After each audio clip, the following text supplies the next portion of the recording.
Welcome to Podtendo, a Nintendo podcast, where they analyze, reminisce, and replay the glory of old Nintendo games.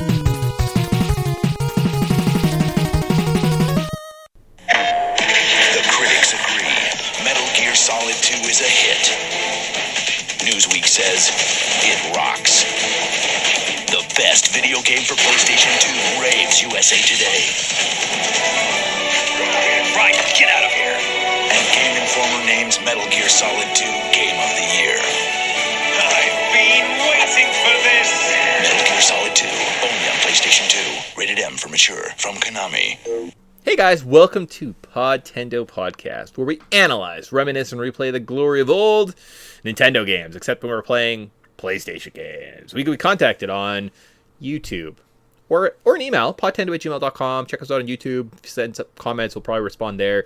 I'm your co-host, Mick. You can find me on every episode with my lovely and talented co-host, Tyson. Cool. I think I said something wrong there. Something different. Pop culture retrospective let's play review show. Yeah. Those are the four things that we are. So we're going to cover all four of those topics as we talk about this big game. So today, as I sort of alluded to, we were playing a PlayStation 2 classic, Metal Gear Solid 2, Sons of Liberty. Ooh, baby, we've got a big game to talk about. Yeah, follow up to one of the best games on the original PlayStation. Yep. And this game made a lot of waves when it got released. I think the only reason Zone of the Enders got sold is because it came with a Metal Gear Solid 2 demo disc. Let's just fucking wreck everything that I've got thrown together for this podcast right off the start. Yeah, cool. Let's. I'm sorry. All right, sweet. Well, I'll shut up and let's just get into it. Yeah, there we go. So, I mean, when do I talk about it? Actually, I don't think I talk about it too much. Maybe in first memories. Save that for first memories, and then we're good. Yes, okay. Yes, very much so. Cool. So with this, as we alluded to, Metal Gear Solid 2, big game. Our first, I think one of our longest podcasts ever is Metal Gear Solid, the first game that we talked about from a couple years ago, almost 2 years ago when we played this. So this is kind of the sequel to that, obviously. Big game. And like we said, we were doing bigger stuff this year, folks. Last year we looked at Army Men, Sarge's Heroes, or something like that. And this time we're getting a bit bigger of a game. So it was developed by Konami Computer Entertainment Japan. Was directed. Lots of games don't have directors, but I thought it was, we should mention that Hideo Kojima was the director of this title. Sold over 7 million copies. That's like Ocarina level, guys. Ocarina, I think, sold around 7 million copies, and it was one of the biggest video games ever. This one, no problem, pushes over 7 million copies. Was released November 13th, 2001. How Long to Beat has this game at 13 hours. And then on eBay. You can get a copy of this game for anywhere from $12 to $80, depending on the quality. Where to play this game, it's the OG disc. One of the re-releases on the PS3, PS4, digital, I think, on the PS4, Xbox probably. It's on the PS Vita. It's now on the Switch. Yeah.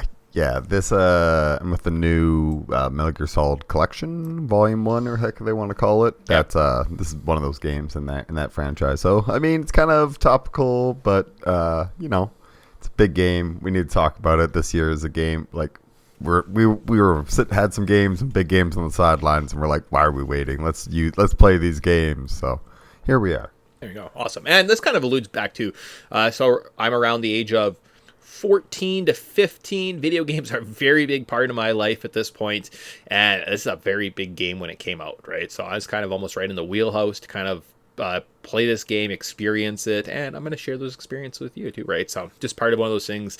We got to look back at our nostalgia, and guys, this was over 20 years ago, right? 2001, over 20 years, that counts as nostalgia, right? So Absolutely. Yeah, no, I mean, it's basically a classic at this point.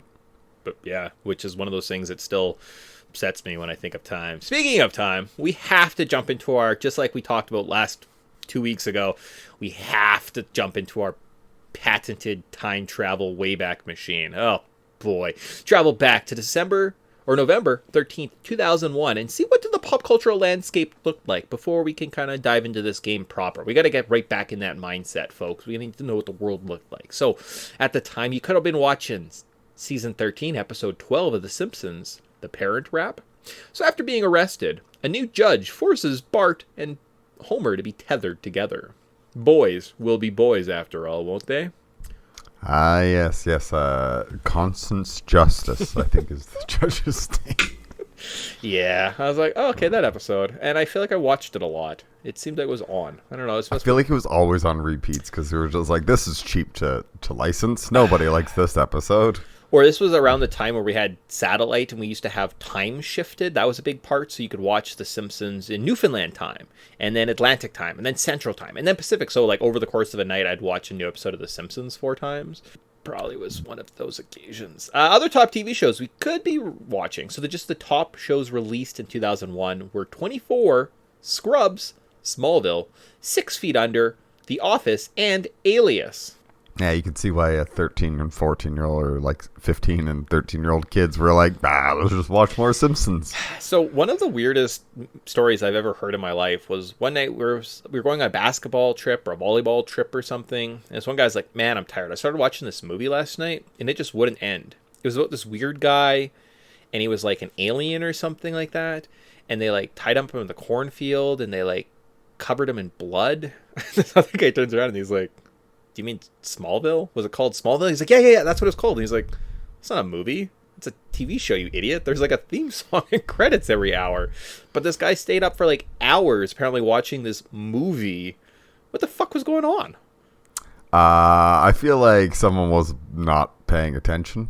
Okay. Yeah, or like obviously doing something else in between because like he was missing credits and an opening stinger at the top of every hour. Seems odd. Either that or they're just like, wow, this is a really weird movie that they just intro it after every like big commercial break. I don't know. That's a weird one. And that was probably right around this time. So cool. So top cartoons came out this year were Fairly Odd Parents, The Grim Adventures of Billy and Mandy, Samurai Jack, Braceface, and Invader Zim. So this is like the birth of kind of like edgier cartoons. Yeah. Yeah, very cool, very cool. I mean, who doesn't love Samurai Jack?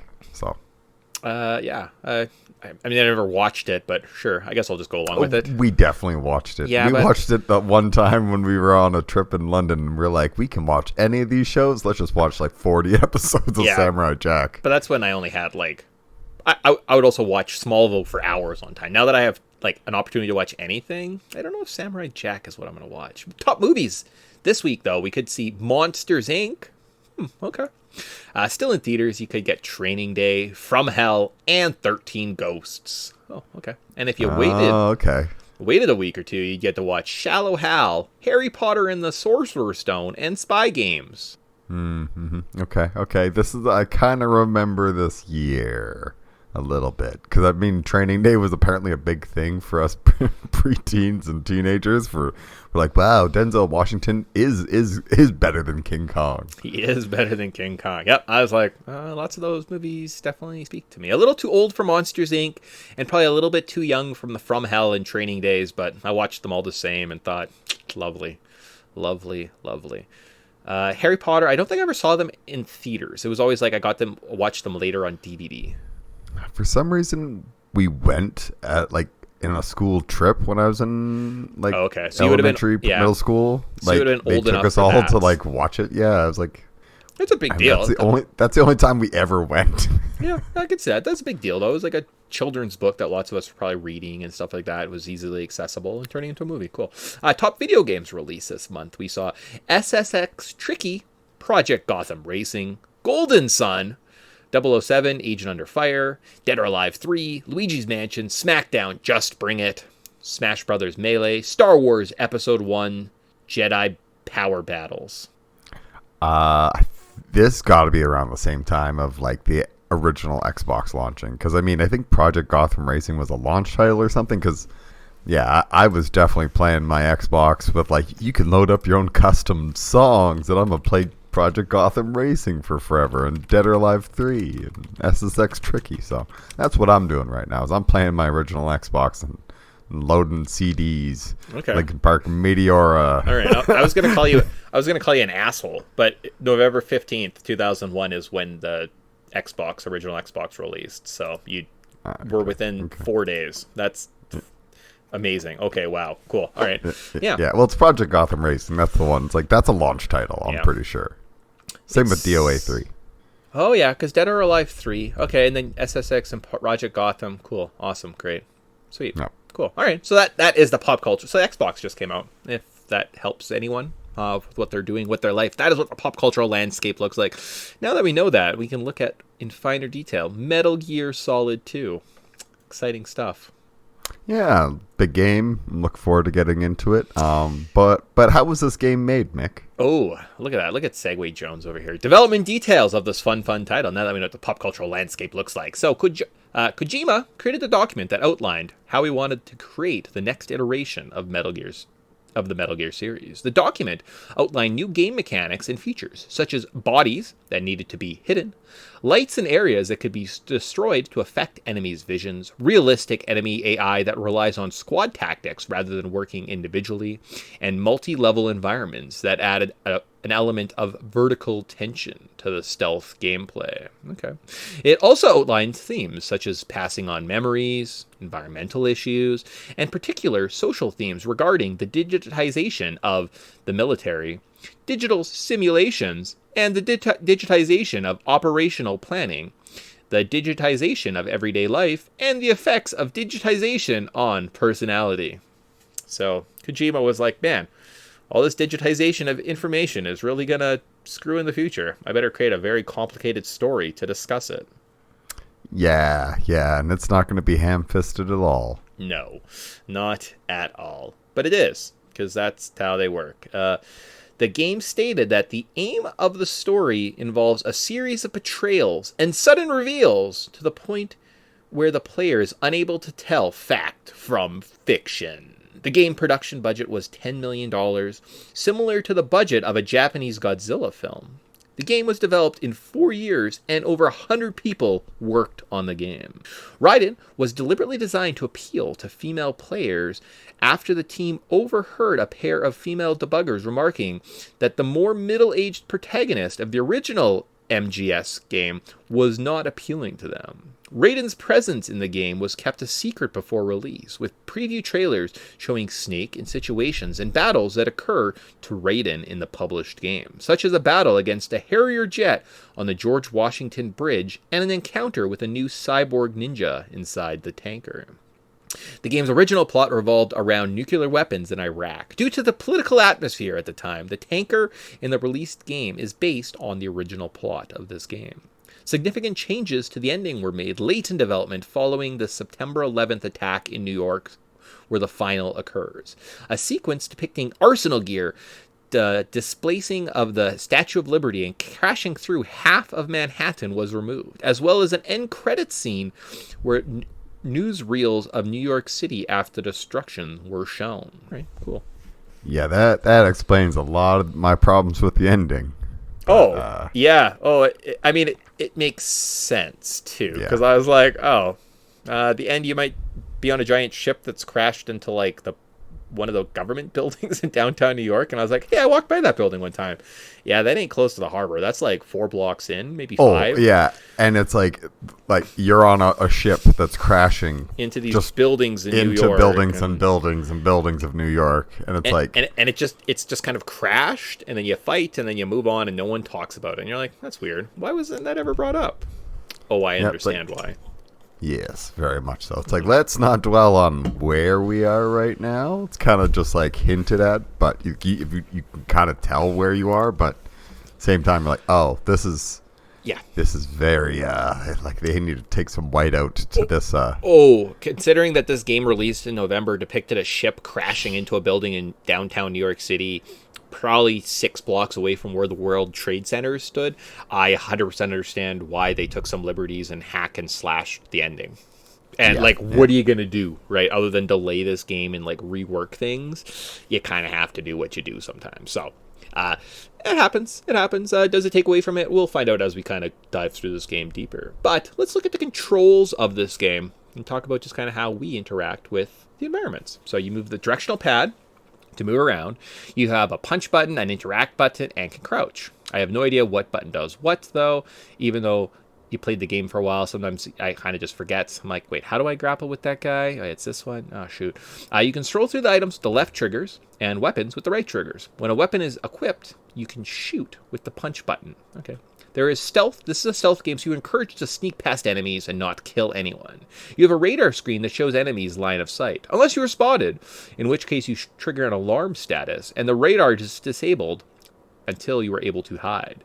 The game's story is told via cutscenes and codex calls, which are just kind of spoken text bubbles. You get a variety of weapons, from SOCON pistols, to rifles, to mines, to missile launchers. You can equip rations to restore health, and if you run out of health, key card to open doors, a box to hide from guards, a mask, a gas mask to die less frequently, and cigarettes if you can't go without some sweet, sweet nicotine. And I definitely just copied those from the first game.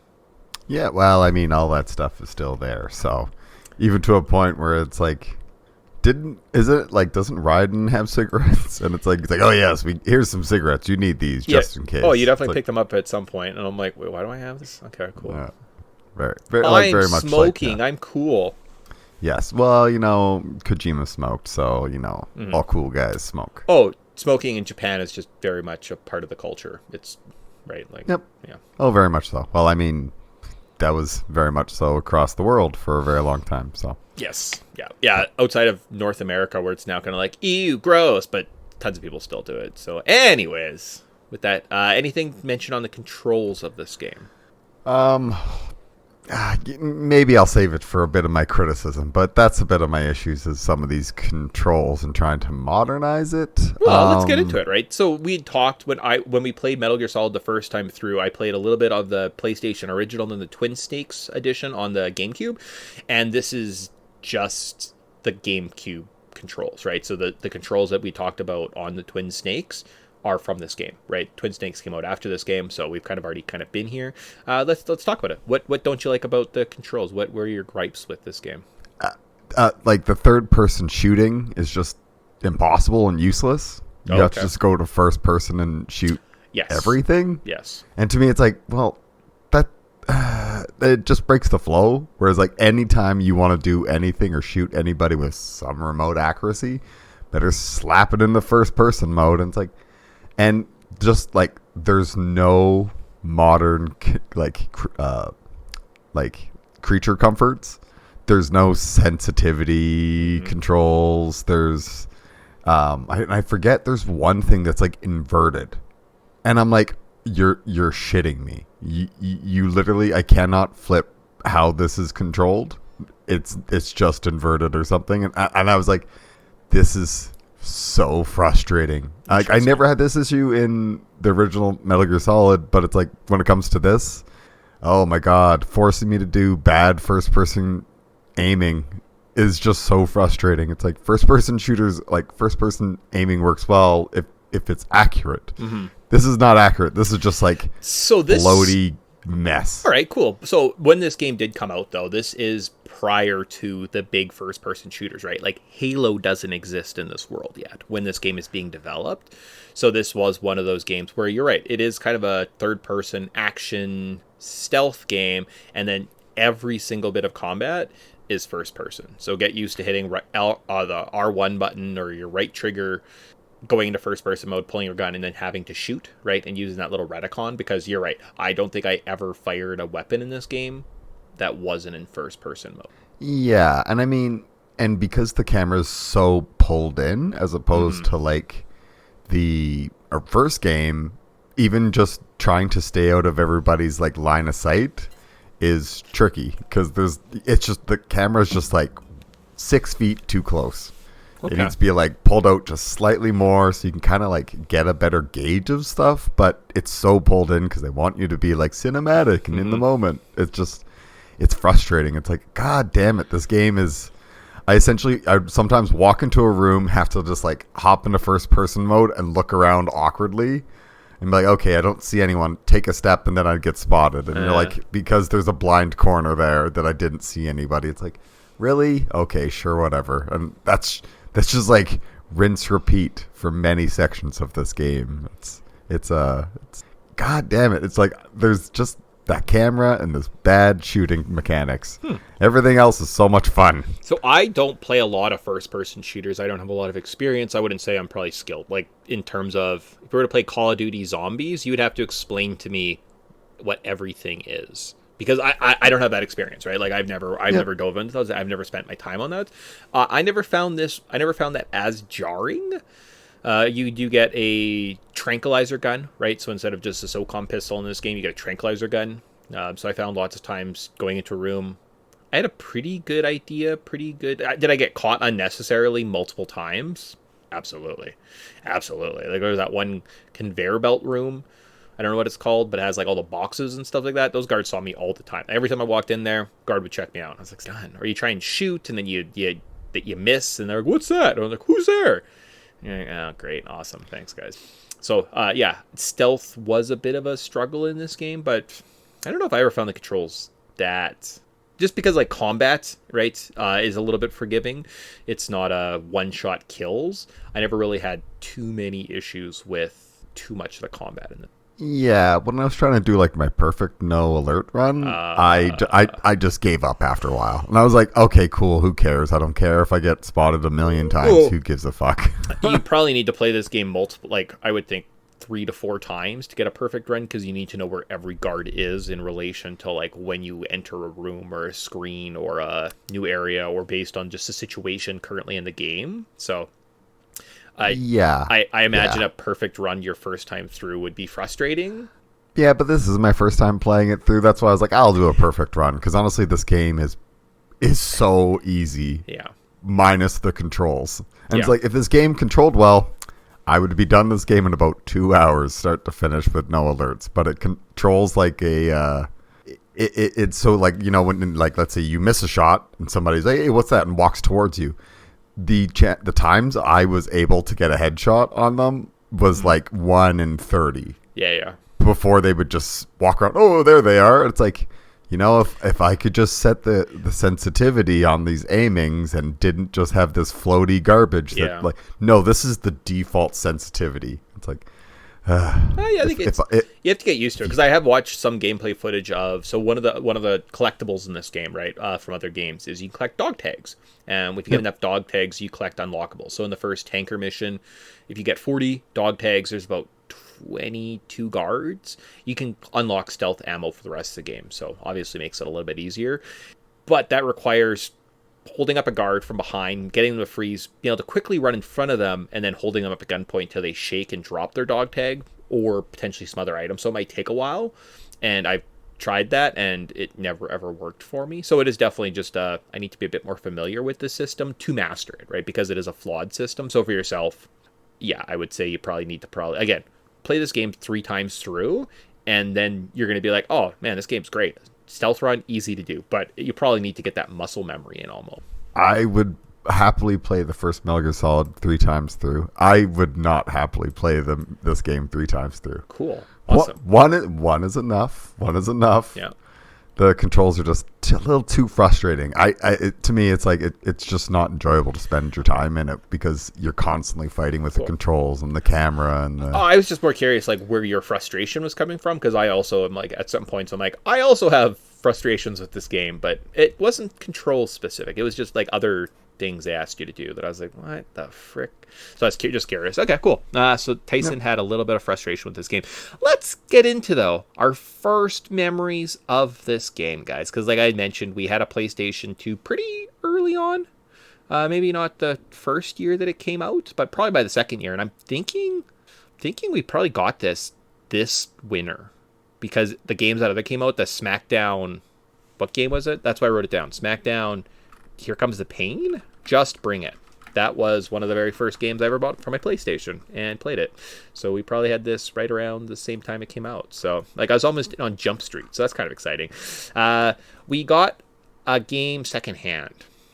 Maybe we bought it, but I kind of feel like... Oh, sorry. Hold on. First memories. I gotta do this justice. Here we go. So we got a game secondhand. Not Metal Gear Solid 2 though, but a game called Zone of the Enders. Why? Because this game, you were 2 mechs and you fought each other, and there was anime, and I'm sure we were like, wow, crazy. But more specifically, on that game, right at the top right-hand corner, it said, contains a demo for Metal Gear Solid 2. That was the selling feature. That's why we played it. You could play through the whole tanker section. You were Snake. You could do flips. You had first person shooting. It looked incredible. It looked like a guy. Didn't look like just a weird box man. Absolutely unbelievable. I don't know if I ever played Zone of the Enders, but oh boy, did I play the heck out of this demo disc. Oh yeah, and I did kind of mention now you can talk about Zone of the Enders. Yes. Well, I liked Zone of the Enders. It was another Kojima game, I want to say. But it's like I was big into Gundam Wing at the time, so I really like this because there's also an arcade game called Virtual On. There's a name drop if anyone's ever played that arcade game. Where I was big into it because it's a mech game, and that's kind of had the same vibe as like this, where it's like arena combat games. But I could play that game kind of at home with Zone of the Enders, so I had a blast. And that's one of the first games I want to say I ever kind of like beat by myself. But the main selling point of that game was Metal Gear 2, and I remember being like, oh, did anyone else like have Zone of the Enders? Like, yeah, I love Metal Gear Solid 2. It's like, but did you play the game of Zone of the Enders? Like, no. I played Metal Gear Solid. I bought it for the demo. Yeah, of Metal Gear. Zone of the Enders I kind of feel like it was kind of like an arena mech shooter, and I feel like if you could learn how to strafe and aim and shoot, you beat most games. So I know I played Zone of the Enders. I never beat it, but it was one of those things where I maybe played a couple levels, and then as soon as it got like slightly challenging and I couldn't beat it on the first mission, I was like, I'll just go back to Metal Gear 2. Yeah. So and I mean, for Metal Gear Solid 2, I feel like potentially we got this for Christmas or the ensuing Boxing Day shopping spree. So again, SmackDown, Just Bring It. I know I had that game. In fact, for Christmas that year, we had some money saved up and we went and bought a $100 32-inch television. It had stereo sound, so stereos on either side. It was a big box. We put it in the room. We set up our PlayStation 2 to it so we could have, the high definition graphics. And I recall sitting and playing Just Bring It through the story mode. It was like 30 minutes. You play a couple matches, you win the championship belt with a guy, you move on with your life. Cool, awesome. Played that for a bit, but this game was definitely very, very, very close in proximity. So I'm guessing potentially either Christmas or Boxing Day, like I said. I think this and Final Fantasy X were the games we got. And I got SmackDown and I looked at Tyson. I said, Tyson, you're such a fucking idiot for playing these stupid, useless Metal Gear and Final Fantasy games. Clearly, SmackDown with The Rock on it, best game ever. Yeah. And I remember we had a hiccup of we got a special memory card. We didn't get like the OG PlayStation one because they were extra pricey. We got like the cheaper Mad Catz one, and we couldn't get it to work or something, and it deleted like one of our saves. I think it was like mine or your saves of Metal Gear or Final Fantasy. It was like we cannot use this. We need to take it back. Yeah. So I think that was part of the Boxing Day shopping was like, we need a working memory card. Yeah, I feel like I had a yellow one. In my mind, it's like yellow had a grip on it, and then we had like the standard couple black ones. Memory cards. I wonder where my old... Do you think I still have any PlayStation 2 memory cards? Probably still in the boxes of games I have, right? I bet you they're still, or you know what? Because they had that little slot in PlayStation games on that top spot. I bet you open all the cartridges, you'd probably, cases, you'd probably see one sitting there. I also have a big Tupperware container box of all our old stuff, and it's got like old memory cards from like Xbox. I'm sure it's PlayStation and 64. Oh yeah, and you could probably see like how do we have 30 hours into this game? We still haven't beat it. Yeah. Okay. Cool. The life before internet. I have distinct memories of. I think we were at Grandma and Grandpa's, so potentially that Christmas break, but it might have been like a spring break or something like that. And I played through this game pretty religiously there, so I have a pretty distinctive early of the shell missions, anyways, playing through Raiden up until the ending. And I think I must have beat it all within that week or those couple days that we were at Grandma and Grandpa's that year in the 2002, because the trick at the end, I fell for it. I was sitting playing the game and I'd been playing for like 5, maybe 4 hours, and all of a sudden the game is now freaking out and telling me to shut the console off. The game is damaged. And I was like, oh shit, I think I broke the game. I played for too long. The game's telling me it's broken. Really fell into that. And then I remember I had this one friend who was really into Raiden. Oh man, like we played this game once at his house, and I went over to his house the next time, and every file on his computer was like, Raiden is cool, and they'd be like password protected, where like Raiden is God and stuff like that, and just the silliest things. And he fell really hard for Raiden is better than Solid Snake, which I just how wrong he was. I just was like, I just don't see it. I think Raiden's kind of a loser, and I kind of hate this game that it's not a Solid Snake vehicle. Oh, I understand. Like, it's kind of cool the way the story is introduced with, like, Raiden, kind of like a second Shadow Moses. Yeah. But every hardcore game, or every, like, Solid Snake fan was mad. Yeah. When it's like, who's this Raiden guy? Yeah. When am I going to play as Snake again? Game ends and you're like, so I don't get to play as Snake minus the tanker? Not unless you buy Metal Gear Solid 2 Subsistence for the PS2 and you get Snake Tales, which are essentially just Snake doing everything in the tanker or the big shell instead of Raiden. So you could actually just play this game with Metal Solid Snake if you wanted. Yes, yes. All I can say is the people who worked on the development were like, I don't like this middle-aged man. It's like, well, you're wrong, because the vast majority of us loved him. Well, and this game was panned dramatically because it got rid of, like, here's Raiden, this little emo boy. It's like, oh God. I don't know if it was so much of a change for that, but I mean, the original document, it wanted to be the aim of the story to involve a series of betrayals and sudden reveals. So I think narratively, switching characters actually does make a lot of sense and actually does pay off a lot of things, right? If you kind of look at the story from what Kojima's original ploy, like, I think it's very well done. And I think Raiden's inclusion was very intentional, right? And especially when you look at the marketing, it was basically a trick up until Jump Street, right? I don't even know. I think playing the game is when I learned about Raiden, right? Playing through the tanker, okay, cool, and Metal Gear, okay, now we're in this next mission, yeah, back to the basics, and all of a sudden you're this new character, and you just kind of had to accept it. Oh, yeah. Right. Yep.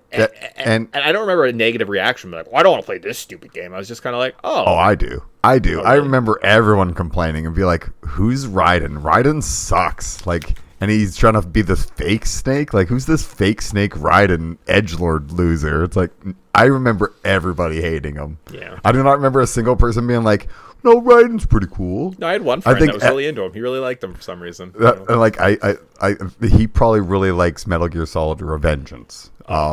Because the Metal Gear Solid Revengeance fans are like, no, Raiden's good. See, it's like, no, stop it. Yeah.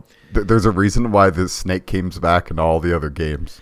Yeah, but again, I think they learned from a greater narrative point of view, I think we needed to have Raiden in this experience. So I agree. Yeah. I agree, because it's like this is Raiden's story. And I don't ever remember having the gut reaction to being like, I hate this character. It was just kind of I'll play the game and see what happens, right? So I was open-minded back in the day. I'll give myself credit for that. I wasn't a hater. Still played this game, thought it was pretty fun. But I also understand anyone who was like, I hate this. I understand. I'm not trying to diminish your pain in those moments, because yeah. Well, it just You know what? I'm gonna save a couple little things, but you know what? We've delved into the first kind of memories. What actually happens in this game, Mick? There we go. Cool. All right. So I mean, I'm also expecting us to talk for almost 2 hours on this game, so that's why I'm like, let's know anything that comes up that we need to talk about. This is our definitive Metal Gear Solid experience. Let's get into it. Yeah. Let's not be like sure. Tyson in the first game, and then when he talks about the Pokemon episode where Ash gets a ghost Pokemon to fight Sabrina, and he's like, and he takes Ghastly. And I'm sitting there listening, and I'm like, no, you moron. He clearly takes Haunter. Why would you say Ghastly? He does. That's a Freudian slip there. I meant Haunter, because Ghosts, and then Ghosts, and that's all I have to listen to this ghost conversation. I can't go back and tell you you're wrong. No, but Tyson meant Ghast. Oh, obviously meant Haunter. My words don't always come out the way I intend, so that's about that. Okay, cool. Anyway, so now that we're taking more time, let's get into the story of this game. It's 2007. Solid Snake infiltrates a tanker carrying a new Metal Gear model, Ray. The tanker is attacked by Russian mercenaries, led by Colonel Gorlukovich, his daughter Olga, and Revolver Ocelot. Cool. All right. Yep. Kind of sets up this little, like, kind of feels like a prelude or something, where you're like, and I mean, I guess something going on here. I guess more of the story should have been that Solid Snake, Ocelot, Mei Ling and Natasha Romanenkov from the first game have started a group called Philanthropy, which are responsible for taking down Metal Gears around the world. All right, and their latest intel is the military, the Marines specifically, are transporting a new ray through the New York harbor. So we're going to infiltrate and try and show that the U.S. government is just as evil as everyone else. All right, cool. Yep. There's a lot of these rays popping up, and it's our little not-for-profit, because they say that like we're not-for-profit. It's like we're recognized by the UN, and I'm like, oh, okay, cool. All right, like, okay, sure, whatever. Yeah, okay, cool. So level notes or let's play section menu. Start on the menu. You get kind of a rockin' badass like synth rock theme song. It sounds like it's kind of like from the Genesis era, but it's kind of badass. And there was often times when I started up this game that I would just like spend an extra 30 seconds like just listening to the boom bam bam bam bam bam bam. I'm like, yeah. Oh, the soundtrack is excellent. Mm-hmm. But I think it's most Metal Gear games have like amazing soundtracks. But this has got that. There's some bass to it. Like this has got some like fully. There's some new speaker channels on the PS2 that they weren't using before. Oh boy, they're using them now. Yeah, oh boy, there's a speaker, not just mono blasting. I'm loving this. Hopefully you bought a brand new 32-inch TV with stereo sound, so you can find full enjoyment in it. Absolutely. Well, you know what? And if you're playing anything less than a 32-inch TV, it's you're gonna have a bad time. Speaking of sound, sidetrack, my 50-something inch TV, that big gray one that I have in the basement with the stereo sound, man, that's a good quality television. Like the surround sound on it. Impeccable. Like I think the entire base of that darn thing is like looking for treasures in Wind Waker. So you drive around, you're flying around in your little ship. It actually can like help orient where like the speakers are such good quality that you can actually kind of tell based on like just swimming around in circles where like the glowing circle of treasures are and stuff like that. Like it's pretty quality. Yeah, I mean, I every time I played on it, I've been always like, this is a free TV, eh? It's like you just had to get it out of that guy's basement. What a deal. Yeah. Oh, no, not that one. The other one, the gray one that's like in the cabinet. Oh, okay. Yeah. Okay. That one. Huh. Okay. Anyways, we're off to this game. So we're going to start with the tanker level. So we're going to start out by infiltrating the tanker. So Snake is tasked at sneaking to the control room of the ship that is now crawling with guards. After a few narrow hallways, we find a cabin crew disabled and a woman talking on the radio, which is our first boss fight, Olga. It's a first-person Metal Gear Solid shooter boss fight. I think you can just literally stand there on the lower settings and shoot her and win, and that's it. Yay. Yeah, I remember having a little bit more trouble with this one the first time we played it through, but this time around, I think that was us just being first-person aiming. What is this madness? This isn't GoldenEye. So I think that, it was kind of tricky the first time. Once you kind of get it, this is a pretty easy boss. It's relatively simple. There's a couple, I think they have like infrared sensors at a couple points you have to avoid. And then usually hitting by like a bag of flour or a fire extinguisher will kind of make them visible. So just don't go those ways. Fairly new, not the greatest playground for Snake to kind of work on his new skills. So he can hang off of ledges. He can do rolls and... Yeah, and if you click the shoulder buttons together while you're hanging, you can do chin-ups. Do 100 chin-ups, and your grip level will increase. Pretty cool stuff. Oh, okay. You're like, wow, very cool. Wow, neat. Very basic, simple level. Kind of just makes it feel like the first game, but with some modern takes. So more first-person, emphasis on first-person shooter, like Tyson was alluding to, as well as everything does look a lot cleaner, right? Yeah. There's a couple cool little things. There's some ice physics. Yep. I didn't even know about this, but like there's behind the bar, there's a bucket of ice, and if you knock it over, the ice cubes will fall onto the counter and they'll start melting. Sweet. And there's just stuff like there'll be a fish tank, and if you shoot a hole in the fish tank, the water will sink down to that level and it'll stay there. It's like it's very cool that like there's lots of systems going on, and like you don't even realize it, but like they've taken a lot of steps to try to advance this tech. Yes. So yes, very much so. Yeah. Okay. Sweet. From there, though, we We are to finding Metal Gear. So with Olga and her unborn baby taken care of, though we don't kill her, just to be clear, Solid Snake from Metal Gear Solid 2 does not kill a pregnant woman. All right, so now that that's out of the way, I don't want anyone thinking bad of this man. We can access the lower levels of the ship, take out some explosives, survive a gunfight with some guards before sneaking around some soldiers and taking pictures of the Metal Gear Ray. And I was like, wait, I guess that's where we stop. But then there's a bunch of story. So did you have fun sneaking around the guards and taking pictures? Yeah. I was like, as soon as I kind of finished taking the pictures and uploading, I was like, cool. Now I kind of have to escape, if I remember correctly.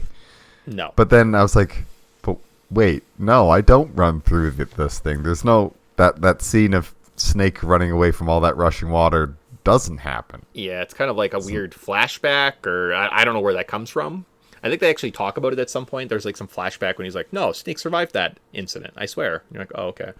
Sure thing, Pliskin. Anyways, so from here, as the pictures upload, Gorlukovich's men storm the Metal Gear. Revolver Ocelot reveals himself and quickly betrays the army. In the pursuing gunfight, 2 generals die. The tanker has leaked oil into the New York City harbor. Liquid Snake possesses Ocelot. They steal Metal Gear for the president, and Snake appears to have died. Okay. Yep, and then I think we go into our opening credits. It might be the Sons of the Patriots at that point, and you say, okay, cool, save. Boom. 2 years later. So let's just unpack that final tanker scene with Snake. Anything pop up there? No, Ocelot's still around. Okay. Liquid's still possessing him. And you're like, this is intriguing. I can't wait to deal with Liquid later. Yeah. Cool. All right, sweet. My sentiments exactly. But now we're on to the real mission. So that's just the prelude, guys. Now we're ready. So 2 years later, we're on a mission to infiltrate a big shell, which is a facility tasked at cleaning up the oil spill left from the sinking tanker in the New York harbor. We are agent working for Foxhound, who has been tasked at stopping a group of terrorists who apparently seemingly have taken over the big shell facility, are holding some hostages, as well as the President of the United States hostage, and are asking for $3 billion in ransom. We swim through an underwater net, appear at a dock. We are tasked at stopping the terrorist group. Yep, okay. On our first Codex call, No, that's not what happened. I think I wrote that wrong. So we fight through kind of this opening little area, very similar to a dock. We find some guards that are knocked out, and we see a man who looks kind of like Snake, even though he died, apparently, heading up some elevator. Clear out some guards, get on the elevator, and move up, revealing that we are actually a new character, Raiden. So we were supposed to be called Naked Snake, but we changed our code name to Raiden. So pretty exciting stuff. Yeah, but why am I changing my code name? Because. Yes. Why is it Raiden? Why wasn't he Naked Snake? Yeah, they kind of like Colonel tries to kind of like hand wave it away. It's like, but that's my code name is Snake. It's like, yes, but to prevent confusion, we're changing the name to Raiden. It's like, I feel like this is just Kojima telling us. Yeah, he's like, guys, this is definitely not a snake. He's something different altogether. Oh, okay, cool, neat, awesome. Okay. Yeah. Clearly a different character. Clearly different. Yeah. Yep. It should be noted, too, that as we get to the fence for the first time, it was already pre-cut, as if someone has already infiltrated via us, and we're just kind of in their footsteps. And then, of course, seeing the men knocked out, and some guy in a stealth sneaking suit heading up the elevator. I was like, oh, huh. Well, that's clearly Snake. Maybe it wasn't so in the original, but in the 3D HD remake, yep, that's Snake. Oh, yeah. But same time, like, I think Raiden calls Colonel, it's like, is there another team here? It's like, oh yeah, the SEALs are over on that other side. It's like, but I'm talking like near me. Someone cut a hole in the fence. It's like, don't worry about that. That's the mission will carry on just as everything is normal. Cool. Hand wave away again. And you're like, this is getting suspicious. Okay. So now we're up on top of the elevator. We move past some guards and we enter the second shell. We are attacked by a fast moving vamp, but we're saved by a man named Pliskin. And don't worry, it is Snake. There's no mindfuck going on. Oh, also, I guess at this point, I should allude, I'm assuming that you've played this game recently, that you're aware of the twists, because we are kind of uninhibitedly talk about the big reveal in this game to help talk about the narrative throughout the experience. So if you haven't played this game, stop. This is where the spoilers start, and we're spoiling everything else the rest of the way, so... Oh, yeah. I'm sure we've kind of already spoiled a few things, but definitely, if you haven't played this game recently, replay it. It's really not that long. Essentially, you're just watching the cutscenes. That's Yeah. So, definitely, spoilers ahead. We're getting introduced to all sorts of new, interesting characters, and there's this really familiar voiced character named Pliskin. Isn't that a neat character? Cool. I like this guy. Definitely not named after Pliskin, the character from Escape from New York. Yeah, an Escape from L.A. Which I'm pretty sure. Anyways, yeah, cool. Who doesn't love Kurt Russell? Who Let's doesn't just be honest. So now we're saved from him. On the other side, we witness a lady who can't be hit by bullets. That's Fortune.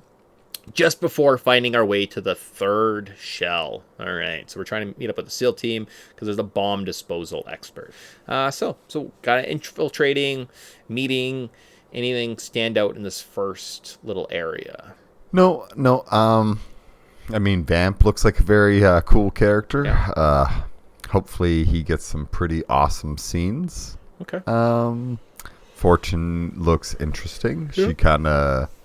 It's like they meshed her character with Sniper Wolf and Psycho Mantis. Mm-hmm. Yeah. All into one person. Yeah. So... Interesting. Cool. Can't die. We watch these poor SEALs just get smacked. So you're alluding to like the first game. This group of terrorists mimics the first game, right? So as the operative from Foxhound sneaking in through the base, going up a big elevator before kind of being introduced to the colorful cast of characters that make up this terrorist organization. You're saying it's similar to the first game. Cool. Neat. Okay. I am.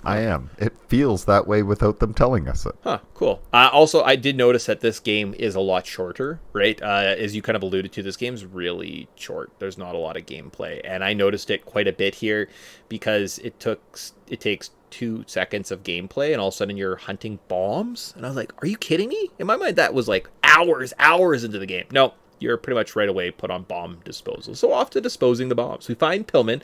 He's the bomb expert that came in with the SEAL team. And he's sent to deal with some mad bomber. There's a mad bomber in this terrorist group named Fat Man, and we're going to work with him. So we have to explore all 6 shells to deactivate the bombs with some freezing spray. Once they are frozen, we are told that there's a bigger bomb in the wet docks where we first entered. So after stopping that, Pillman dies. I think we have to survive a battle with Fortune, and then we are tasked at stopping another one of the bombs on the helipad, where we fight that man. You can plant Claymore mines to stun him, and as he kind of skates around, he'll hit them and get knocked out. You can end with headshots, and eventually he will die.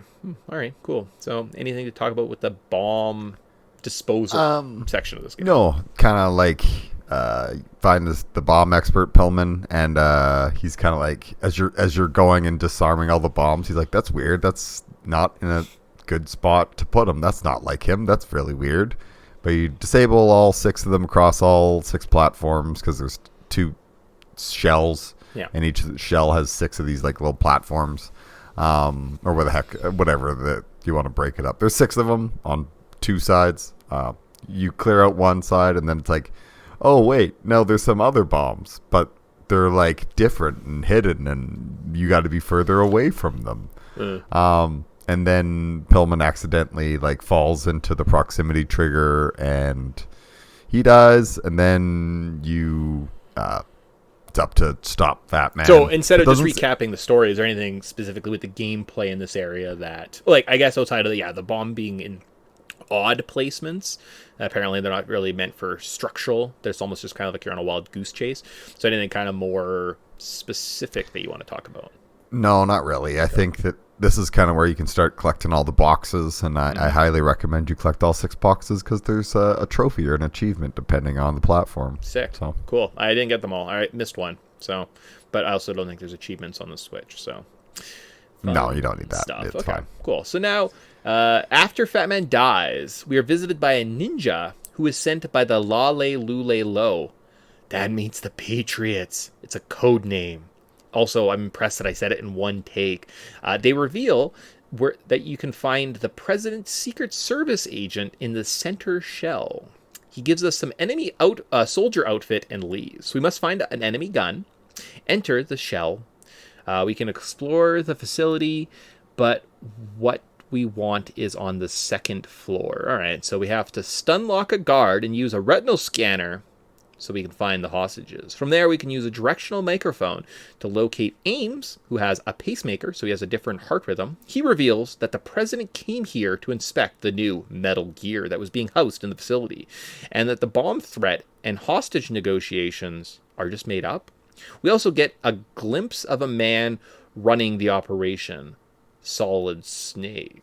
Oh, okay, all right. Anything about this part that you want to talk about specifically?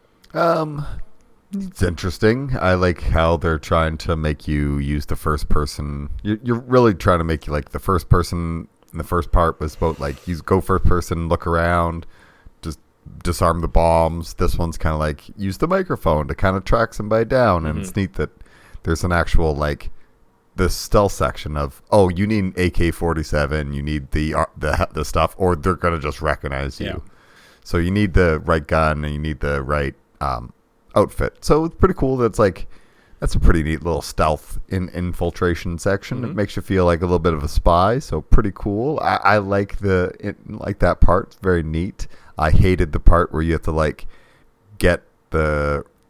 lock the guard on the retinal scanner because heaven forbid you don't hit that right button. Yes, and you punch then him everybody instead of grab him, and you're like, And then the alarm goes off, and then you just end up murdering everybody and resetting. That's it. Yep. I think I was able to do it in one attempt for the most part. So yeah, actually it wasn't bad, but I do remember always having issues with the retinal scanner in this part. It does seem like one of those things, like when I got it, I had a little celebration while I was riding my spin bike one morning, because I was like, that is a very challenging part. I also knocked the guard out who's watching over the hostages, so all you can hear is him snoring. So don't do that, because then you can't. And I went to every single guard and was trying to listen. All I could hear was just the snoring, and I was like, oh, this sucks. So I think I ended up shooting him, and it caused a game over, so I just restarted the whole thing. So, yeah. Yep. And don't get afraid of game overs in this game. Even if you get a game over, it just basically puts you to the start of the room. Yeah. No, it happened multiple times. I would just be like, I'm just going to die in this gunfight and start again. Cool. There is a part where you can listen, and there is a guard who has an upset stomach. So Johnny Akaba, the butthole guard from the very first game, makes an appearance in this one. And with the directional mic, you can actually hear him in the bathroom having some gastrointestinal distress. Yep. And he may appear a time or two later. In this game? Yeah. Oh, cool. All right. Well, you have to let me know when that happens, because I didn't know about that. So from here, though, now that we're like, okay, something's going on. There was no hostage negotiation. The president's working with these terrorists. What the hell's going on? Ocelot notices us and comes over, but Ames has a heart attack at this point. Ocelot discovers us. The ninja comes down and helps us escape before we can head to the second part of the facility. And on the connecting bridge, I think we're tasked at taking out some sensors, which we need what's called sniper rifle. So if you haven't found the sniper rifle, you have to return to one of the little rooms, find the sniper rifle, also find the sniper rifle that has like the tranq functions, because you don't want to kill people, because you need the good rankings, obviously, in this game. Shut those off, and once you enter this section, once you've kind of eliminated all the little bombs, you get into a fight with a Harrier jet. Cool, great, awesome. Yeah. Now this time it's like interesting. Heart attack, then a Harrier. Jeez, I wonder what's happening here. Yeah, it's so odd. So from the boss here, I forgot we forgot to talk about those shit. This is the part, though, also that was revealed that Pliskin, our friend who's been kind of helping us throughout this mission, is in fact the real Solid Snake, and the other fake Solid Snake is actually called Solid Dust Snake, who was the third clone of Big Boss and the former president of the United States. So he was the president during the Shadow Moses mission. So you're like, oh, okay. He's in the Harrier jet along with his buddy Vamp, and we're fighting them alongside Solid Snake. Yep. All right. Yep. Cool. There's a couple other parts here earlier on, I think, where there's like some story notes where they're talking about the infiltration, or like that guy is here, or we didn't expect that guy to be here. Essentially, it's just Snake. Once you learn that it's actually Snake, you're like, oh, okay, cool. Yeah. It's like, well, we have this perfect plan, except for there's this one hiccup. There's this other person. Yeah, we didn't plan. The spy that's infiltrated that we really have to take care of, and it makes them seem like it's you, because you don't know that it's Snake. But then once it's Snake is revealed to be Snake, it's kind of like, oh, obviously it was Snake. They were worried. Yeah. We've fallen into their plan the whole time. Yeah. All right. So from fighting the Harrier jet, though, we have to use Stinger missiles to attack it, and yeah, that's it. When they're done, as the ship crashes into the ocean, a Metal Gear ray comes, grabs it, picks it out of its mouth, and goes underwater, allowing us access to the second shell, though. So we have to do some platforming. So we take down the jet and gain access to the second floor after some platforming. Cool. You have to, if you practice your chin-ups earlier in the game, you don't need to worry about it. Maybe your grip strength comes into play if it's like level 1 or something like that, because there's some hanging and a little bit of jumping they have to do. At one point, as you're walking along a platform, there's a guard on the roof and he's peeing on a ledge, and you can just stand there and get peed on for a little while. I made a save of Raiden just being peed on, and then I just made another save. So there's just one file that you can just start every time and you're just getting peed on. You know, I'm just going to say Raiden deserves to get peed on every now and then. Yeah. Although, as it was happening, I called Rose and I called the Colonel, and I was kind of expecting one of them to be like, Raiden, what are you doing? This is gross. Move. No, there is no codec that corresponds with that moment, which I thought was odd, especially for a game that is this in depth and has that many Easter eggs. I'm surprised no one says anything. Yeah, I'd think that somebody would, or like the ninja or somebody would say something. Yeah, or like Rose specifically, like Jack Rose. No, doesn't happen. In fact, we haven't even talked about Rose. I don't know if you need to talk about Rose, because I hate Rose. So she's the worst part of this. Like every time she's talking, I'm just like, do I listen or do I just mash the skip button? So you have this, I mash the skip button like a smart person. So your team is made up of Colonel Campbell from the first game, who's kind of being your director and kind of guiding you through this operation. And then instead of Mei Ling, your save option is actually your girlfriend Rose, and she just keeps talking about April 5th or something like that. Is that you, Jack? Yeah, and it's who else is calling you? It's kind of awful and terrible, and we just don't have to worry about it. But every time she talks, I just want to stop listening. Yeah, sometimes I just press, I'm like, hey, that'll skip this whole conversation. Great. Now we've done our platforming, though. We're inside the second shell, the center core of the second shell. Cool, awesome, where the president is. We have to find an Akita missile launcher via some swimming so we can disable the electric floor and rescue the president. He reveals that he was actually working with the terrorists and wanted to launch an attack on the Patriots, who are some shadow organization government that's actually been running the United States for the last 100 years. And that big shell is really a front for a new type of Metal Gear named Arsenal. Oh, shit. Of course. This game called Metal Gear is about Metal Gears. Son of a gun, I never saw it coming. Oh, man, I thought it was about Ray this whole time. That's it. So this is one of those things where we're now completely out to lunch. So Colonel Axe, he says he has no understanding. He was not aware of any of these things. He's just as surprised as we are. We're like, oh, okay. All right. Well, the president is dead. He actually dies after this conversation. Ocelot shoots him. So another one of the two people... So the president of something that we find on this mission dies after we talk to him. That's odd. Yep. Hey, somebody had a heart attack. Now the president is dead. Huh. After Ocelot and we fought a Harrier. Didn't Ocelot shoot some president guy in the first game? You know, he might have. He might have. Interesting. Right after we were fighting a Harrier on a roof. You shouldn't emphasize that too much because it's actually out of order. Oh, well. Yeah. My bad. Because you fight the President Baker's like when you use the C4, and then you fight Ocelot in the room, and the Harrier jet fight isn't until after the sniper wolves. So right. Yeah. So some of the same events are happening, not necessarily in the right order. But not that they're in the right order or wrong order. They're just different, right? They're just coincidences at this point. So. Yep. Nothing suspicious here. Anything suspicious? No, because we're being kind of up front and like forthright with the story. the big reveal is going to be less of a reveal, right? But however, the president does give you an MO disk, which contains some type of virus, potentially, that can be uploaded into Arsenal Gear's AI called GW, which the Patriots is going to try and use to help with the digitization of and the spread of information via the internet. So Arsenal Gear is the Patriots' plan to be able to control all the world's information by just providing certain people and changing the narratives on like news stories and like that. So that's kind of what we're going towards, an AI world where you don't know what's about fake news. Huh. Yep. It's the Fruit of the Loom cornucopia conspiracy theory all over again. Cool. Awesome. Great. So we're there. So, however, though, we do have to find the programmer who worked on the GW program, Emma Emmerich. That's right. Otacon's stepsister is here in the facility. Where is she? She's on the other side of that swimming area. So, okay.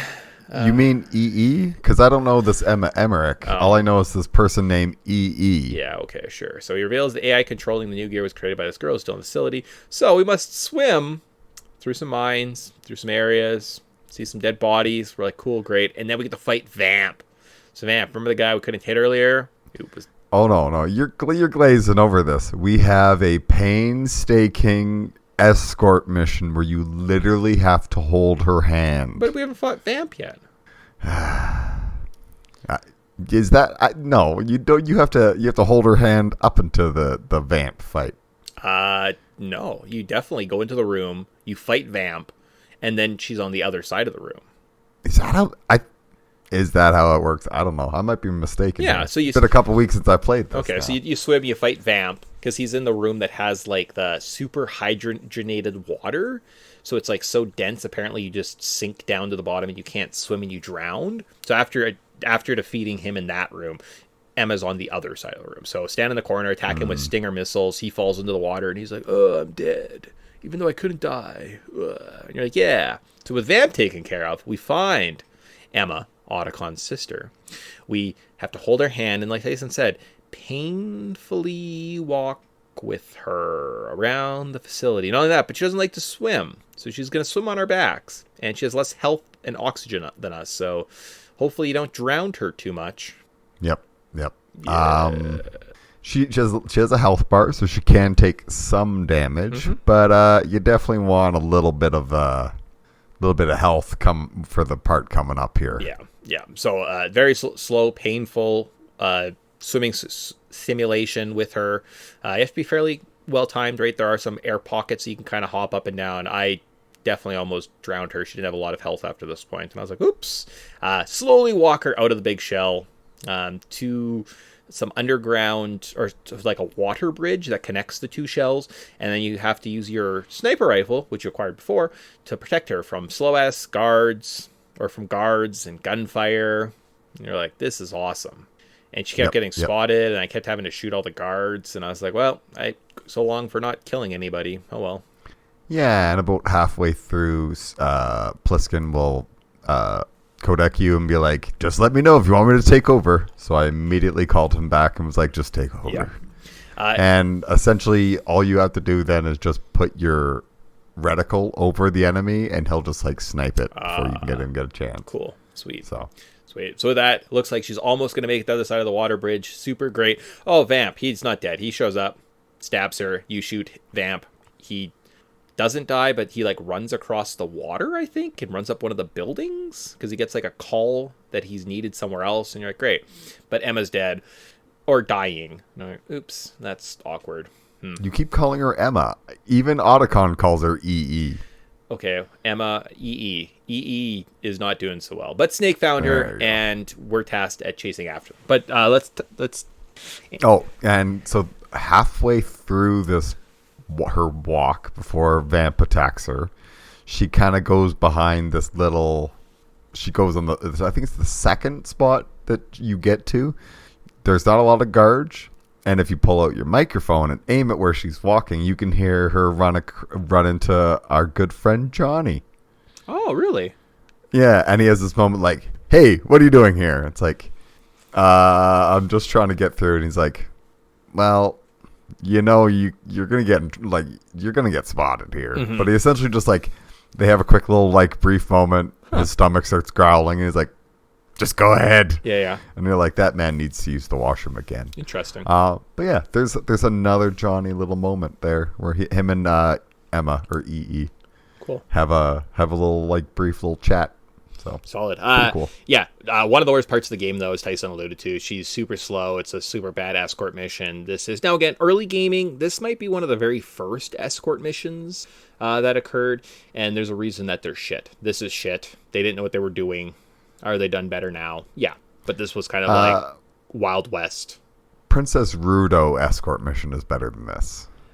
Yeah. Oh, yeah. Well, because you could pick her up and had the autonomy to move at your own speed. This one is like you're holding her hand and she's slowly she will drag you down. Oh, God. You just slowly step. And because she's like, yeah, she can't swim. The story beat is it's not that she can't swim or whatever and she can't walk. It's that she's been drugged to keep her there, so she kind of has like a bit of paralysis. No, there is a story beat. She like drowned or something as a child, and then Otacon was like sleeping with her mother, so her dad killed himself, and then he like left the family, and like he's always never forgiven himself for like almost her drowning. Yep. Basically, Otacon was banging his stepmom and caused his dad to kill himself. But Emma just loves Otacon so much that she doesn't care. She would just love to want to kiss him on the lips. And it's like, this is the weirdest incest story that doesn't need to be here. Yeah. Thanks, Otacon and Emma, for being a weird family that doesn't need to be here. And it's like the worst part of this game. She was voiced by Jennifer Hale. And I've heard that mentioned a couple times, and I'm like, I don't know who Jennifer is. The female Commander Shepard in Mass Effect. Gotcha. She also, what other credits does she have? She's done a couple of video games. She was in Mortal Kombat. She was in. She's a big voice actress. I was just like, yeah, and I guess that's probably the big one, right? That's the one I know her from, because, but yeah, like I think she's also the voice of the chick in BioShock Infinite. Gotcha. She might also be a voice in Metroid Prime. It's like, I'm looking at this. She's got a pile of them. Just go to her IMDb page, and I'm sure you've heard her voice. Yes. So that is kind of a big. Times. Yeah, not that it matters, because this character is just one of the worst parts of the game. So great, awesome. Okay, so we rush to the computer room in Strut A to find a dying Emma talking to Otacon, or sorry, EE talking to Otacon. The computer virus that EE has been installed, and Snake uses us as bait to get into Arsenal gear. We wake up naked, strapped to a bed, and being interrogated. Once released, we now have to stealth our way through a hallway while receiving really weird calls from a deranged colonel. Okay, cool. Yeah, and he's like, his voice is all pixelated and modulated, and there's something strange going on, but you're naked and you just got to get through. And I think if you take too long, you'll catch a cold. I got a cold anyways. I'm not sure exactly what that is. So I went pretty quickly, right? So you have to get through one hallway, avoid a couple guards. It's not too hard. Like their patterns are pretty easy to pick up on, right? So like once you kind of get through there, you get into this little tiny room. I think it's called like the colon or something like that of Arsenal gear. And I don't know how you trigger the next scene. I just ran up and down receiving these fucking zany calls from the colonel. This is the part of the game where at one point Colonel will call you and he says, this mission is a failure. Turn off the game console now. You've wrecked your game. Your game is wrecked. And I legitimately remember playing this for the first time, and it was after, 4 hours, and I was like, oh, did I actually wreck the console? Like, is that what's going on? Is this actually like did I damage the game? Should I restart it? I might have actually restarted this game and tried again, thinking that I'd like broken it. So I fell for it. Yeah. It's and the way you trigger the next scene is you literally just have to listen to them all. Oh, is that what it is? That's what it is. And I think they play through everyone twice. So they try to make sure that you really like hear it. So if you avoid them, that's why it takes so long. Yeah. And if you sit there and just listen to it, bleep, bleep, bleep, bleep, like you need to listen to all those codec calls. Okay. Cool. All right. So from there, though, so after some time, apparently it's just listening to Kodak call, Snake appears. He gives us our gear and a sword. So we have to fight through a hallway with Snake, fight through a circular room before Snake confronts Fortune. And he says, you go after Solidus. Okay, cool. So Solidus confronts us and unleashes an army of Metal Gears after us. So we're on to the end fight? Because I don't know if the rest of this game even counts. I think this is the hard part, is we have to fight an onslaught of Metal Gear Rays. Oh boy, did I get my butt worked over on this one. I was playing on normal difficulty. I had 2 or 3 rations going into this fight, and it took me like 3 or 4 attempts to beat this fight. Yep, I'd say it took me about 3-4 as well. Okay. I burned like all my ammo and all my rations while fighting Vamp because I was just frustrated. Yep. And just didn't care anymore. And I was like, I just grenades. If I have a rocket launcher, you're getting hit with it, buddy. I don't care. Yeah. So I used like all my rations. So I think like I had 1 or 2, and then the first 2 or 3 rays you kill in the middle will drop a ration, and it was like, oh, give me, I need life. Yeah. So yeah, very tricky. The kind of the thing to do, like there's 3 rays always kind of on the side, and you just have to, I don't know how many it is. It feels like 12 or 15 of them you have to take out. I think it's 9, and I think it changes per difficulty. And in my mind, I want to say there's like 27 in total. So if you look in the background, there's 27, and I think you could fight up to that number. So I could see that. But yeah, it's tricky. Like, and you almost don't want to. The first little 3 that you're fighting are all like immediately active and shooting you with missiles and stuff. So it's really frantic. But once those 3 have been rotated on the field, if you don't like attack the ones in the background, they almost just stay stagnant, and it really like makes the fight a little bit easier. But if you shoot one of them by accident, they're now aggravated and they will start attacking you. Oh, really? So, I found just like, huh.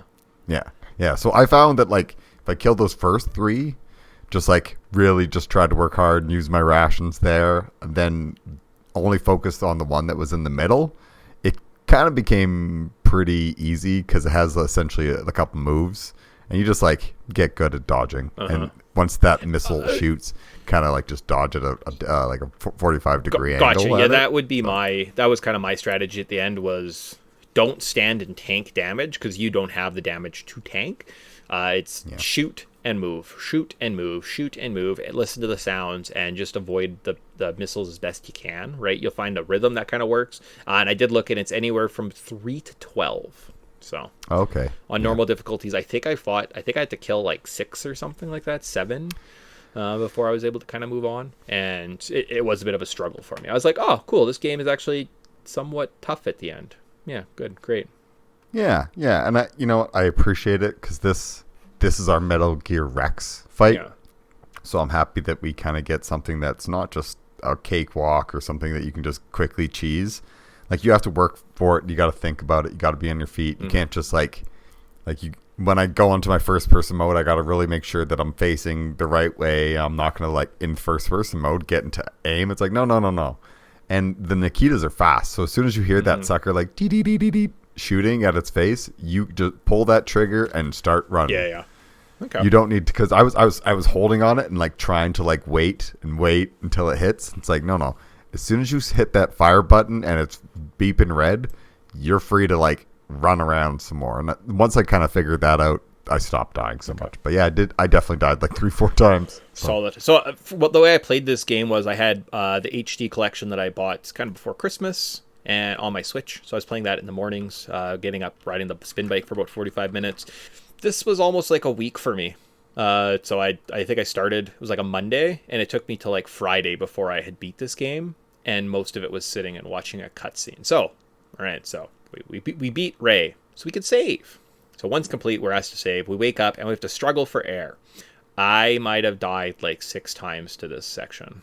I couldn't figure out what was going on. Apparently you have to look at Snake, which gives you more oxygen, and then also be able to hit a button repeatedly fast so that Solidus doesn't strangle you and kill you. Oh, okay. Yeah.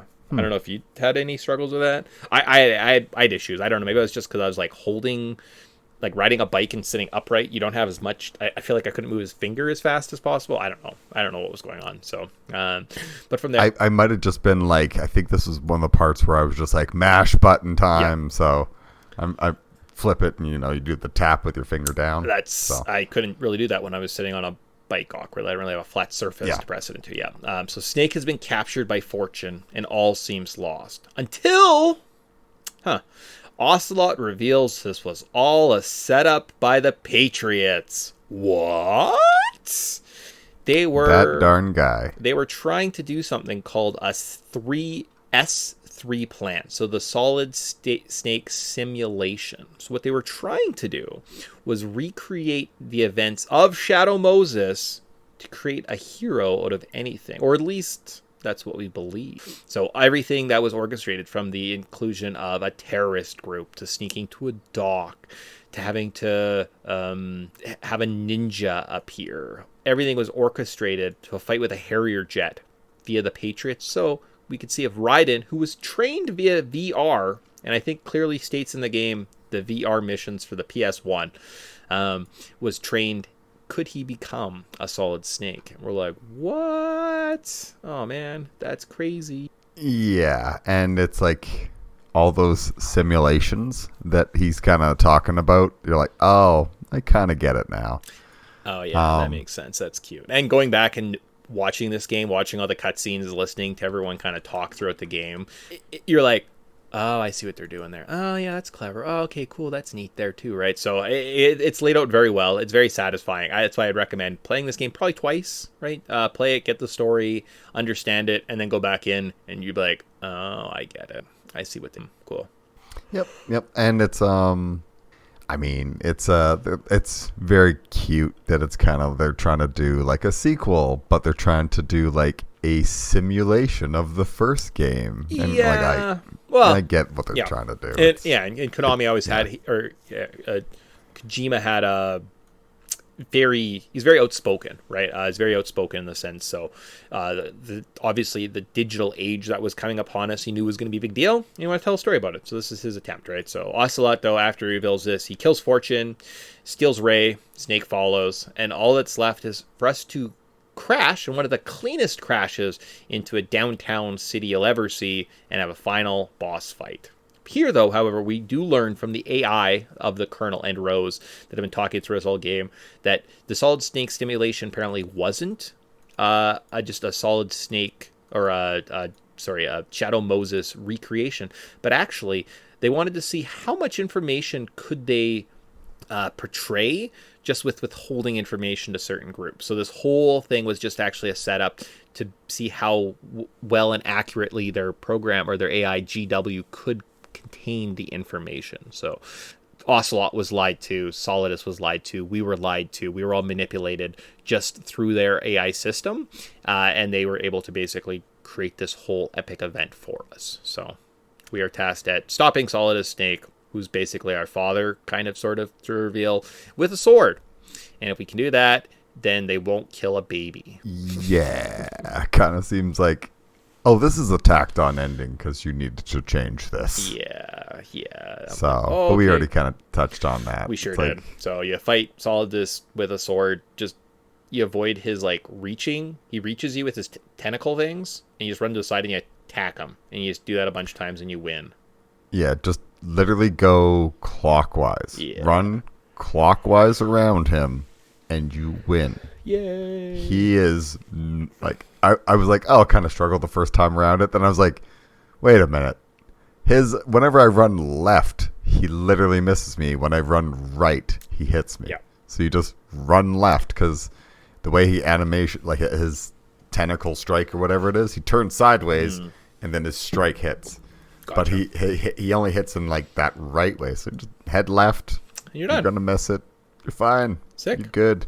And then we beat. There's the two mechanics of the sword. We kind of didn't touch on it. If you click in the stick or something, you'll switch between the vibration or the health damage blade and the stamina damage blade. I never took the time to what if I actually just wear down his stamina? Yeah. What happens then? I was like, no, I'm just going to focus on health. I want to kill this sucker. Yeah. I want this game. Well, the stamina, it would just, that would add to not killing anyone, right? So every boss has a health and a stamina meter. So instead of shooting Fat Man with your SOCOM, you could hit him with the trank gun. And if you want to go for no kills, right? So the better, the perfect or big boss ranking or whatever it is, you can't kill people. Right. Right. I didn't know about the clicking thing. I remember that clicking was a thing, but I just killed him. I didn't really care. But Solidus is defeated. Jack walks around the empty streets of New York City. Snake shows up and tells him to live his life and spread his genes. Then Rose shows up and tells him to live his life and spread his genes. And then during the post-credit sequence, we find out that the list of the Patriots that Otacon and Snake got turns out to be a list of fake names. What the hell's going on here? Yeah, a bunch of these people were dead. Oh, cool. Dead a long time ago. Okay, cool. Sweet. Yeah. So that kind of adds that. Oh boy, how was that for a fun story in this game? It's a story. To me, it feels like this is what happens when a writer has, I want to have these things be in my story. Yeah. It really feels ham-fisted and kind of just tacked on and not like organic. Okay, cool. So It just feels like more like I'm being lectured at. But before we get to this, hey, credits roll. Here's your rank. Did you take a note of what your rank was? Yeah, as an elephant. I was also an elephant. Yeah. Okay. That's interesting because I was looking at it. So, we're rank 4 Okay. because if we use more than 130 rations or more, if we would have used less than that and killed, then we would have been on a shark, and that's rank 3. But then if you kill 250 enemies or more, that's what denotes you're a 3. And if you're then like rank 2 is finish the game in 3 hours or less. Right. I'm sorry, what? Just skip all the cutscenes? Code names stank that kills 1 to 70, no continues, and 1 to 2 alerts. You become Scorpion. Shouldn't you be Big Boss? Big Boss is beating it is rank 1 on hard. So that's found by an enemy 4 times or less, killed 25 enemies or less. Yeah, I feel like I'm looking. Where am I? This seems like a weird. I don't know if this is. There's a bunch of different websites. I'll toss it in Discord. This is the one I found, and it's the only one that sort of makes sense in my head. Because if you look at just like MGAS ranks and you look at like the 1010 Pro code name chart, it is a hodgepodge of here's all the things you need to do. But essentially, we're a rank 4 out of 12. Okay. Well, I mean, I also was alerted a bunch and died a bunch and killed people indiscriminately, so I don't believe that I didn't have the best ranking in the world. Yeah, no, I'm like after I gave up my no alert run, I was. Yeah, there must be more to this game because this one's just saying use 130 rations or more. I don't know if I used that many rations because I just don't think I played the game that much. You probably killed more than 250. Yeah, maybe. Okay. Anyways, there's a bunch of random stuff to it. Yeah. You can, if you cared, you could go into it. Okay. Sweet. I don't care. I don't care either. But that was my rank. That was your rank. We ended up being the same, which is cool. Yeah, sweet. So how about current thoughts? So I kind of love how weird this game is. Compared to the rest of the 3D series, this is a giant outlier, right? It's a weird swerve of a narrative, but for a game that kind of lives on surreal, giant, over-the-top narratives, it does kind of structurally fit, right? I kind of want to play through Snake, or I kind of want to play through Snake Tales anyways, so I might even look at trying to obtain a copy of like the Metal Gear Solid 2 Subsistence for the PS2, just so I could have that experience, right? Because you kind of miss out playing a Snake. And I understand why fans were upset with the bait and switch. Narratively, it makes sense, and it is actually kind of genius the way they do it, right? But at the same time, if this exists, why wouldn't I go play that game? The narrative that they attempt to tell is actually pretty incredible, and it's a pretty impressive achievement on the team that worked on it to create such a complex and deep narrative throughout games that is kind of above and beyond our scope on this podcast, right? You need to be able to sit and do research. You have to know a lot of things. There are some big ass topics. We need flowcharts and spreadsheets just to keep tabs on things. And I don't know if we're credible enough to just have that full on discussion about the narrative of this game, right? It's pretty big and over and takes a lot of things in, right? So I think we did a fine enough job on this podcast, I think, for what we did, and we kind of talked about this game as from where it is, but there's a lot more going on in this game, definitely, that could dive into, and I think I'll just leave it as I respect that they told a very, very complicated story. Good job, Kojima. Your current thoughts? Yeah, love how ambitious this game is. It's a follow-up to one of the greatest games ever made. I don't love it as much as I love all the other games in this franchise. This one's kind of like the black sheep of the thing, where I will happily kind of just skip it or glaze over it. I've played it a bunch. I was actually replaying my Xbox copy, but the funny thing is, like, I kept waiting for like my achievements to pop. It's like, did I finish this game? And apparently I did finish this game when I bought that. And like, I think the date said 2018, 2017 or something like that. So I was like, man, I've played this game a long time ago, but it's clunky. It's frustrating to play. I don't find the story very interesting because I know the story. Mm-hmm. Like, it's cool the first time you hear it, but it's kind of like the movie Memento. Once you've seen it once, you're like, it's very ambitious, but now that I know the ending and the twist, you can kind of go back and replay it again, and you're like, oh, there's all the little hints along the way. But that's as deep as my enjoyment kind of goes out of it. It's not my favorite. I don't really like Raiden. I don't really like the controls. I don't really like the camera angle. I am super jazzed about how ambitious this is, because it's like, it is. It's crazy how many different... You tip the ice bucket over and the ice melts. So they're trying lots of cool things, and I think it has some neat stuff, but it's just too short. Yeah. Like, this game is... Well, I feel like it's about half of the length of the original Metal Gear Solid. One of the things I did notice was a lot of these pre-rendered cinematics that occurred, they would take breaks. So even though they were the same scene, they would go for about a minute, maybe 90 seconds, maybe 2 minutes, and then pause and move on to the next thing. So clearly they were just continually loading story elements, right? So they were just kind of loading these CGI cutscenes again and again and again, and that's how the game was told. So it was done through like very small segments. So based on the scope of this game, right, it being one of the biggest launches one of the launches of the PS2, not launches, but an early game that came out on the PS2. I don't know if the hardware was 100%. And normally I would sit here and play devil's advocate, and I was like, no, Tyson, you're just... I agree with kind of everything you're saying. It feels weird. It feels like they're missing something. I can appreciate this game for what it is, but I think I like this game more than I do, if that makes sense. So going into it, I was like, oh, Metal Gear Solid 2, awesome. It's great. I love this game. It's freaking cool. But yeah, going back and playing it, I'm like, oh, huh.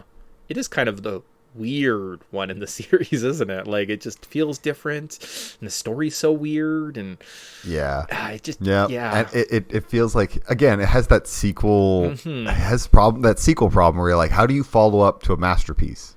I don't... How do you do it? Like, it's so hard. So they kind of were like, but we need to, if we retread the same kind of path, but we do all these cool techie things, and we kind of throw a throwback.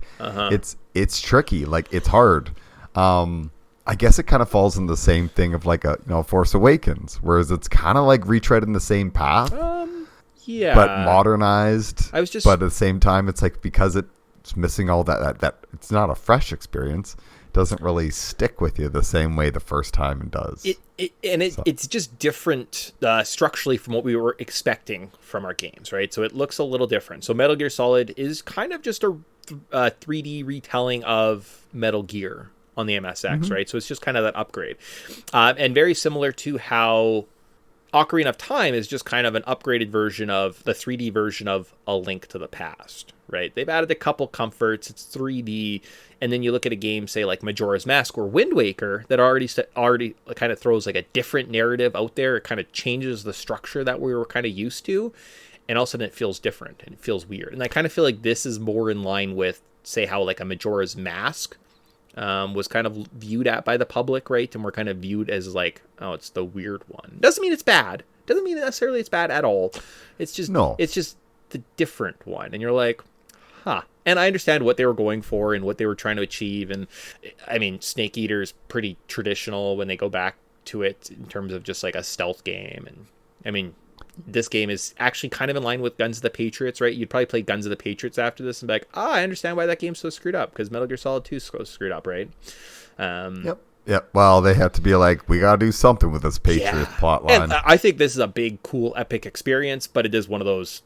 It is an experience. It's more of an experience than it is a game, right? Like when Metal Gear Solid 4 came out, Sean actually was working at the EB Games in Cranbrook when I went and bought it, and he told me, he said, if you like popcorn, make yourself a bowl of popcorn, because essentially once you get past like the 4-hour mark of this game, it's just a movie, dude. You're just going to sit back, and it's beautiful, and it's great, and it's crazy, but, like, it's just a movie. I feel very similar about this game, too, right? Like, that's kind of the narrative, and that's where they were headed with this series, so it's, you kind of take the good with the bad, but... Yeah. Yeah, you know, like I said, it's not terrible. It's my least favorite of a great franchise, but that's a franchise with, like, I don't think... The only low moment is Metal Gear Solid Acid. Like that, yeah, like this isn't a bad game. This isn't a low moment. It's just different. It just It doesn't. I think the first person shooters like was if it's honestly if like this game is screaming for a remake. Like you remake this and you give us proper controls. It's like this game's fantastic. Interesting. Cool. All right. So. Yeah, and I guess the other thing is we kind of talked to is this game was chopped up in. There was definitely things changed based on 9/11, right? So they had limited time to kind of make this game appropriate for. So it is an incomplete experience from what we were supposed to be getting, right? So, yeah, I would have loved to see the uncut version, but like global events have shifted. You need to adapt, and they did it fine, I think. And yeah, and with given like the time frame, you're like that was last minute. Like that was we need to take things out. We cannot add anything. But we need to make. How long work. was this game supposed to be? 13 hours, and there's about 10 hours of.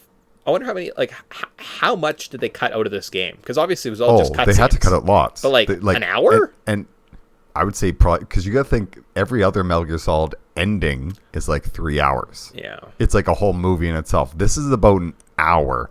So to me, there's 2 hours on the cutting room floor, and to hear that there was this whole like ray on the Statue of Liberty, like there was stuff that they flat out have to be like, we can't even have references.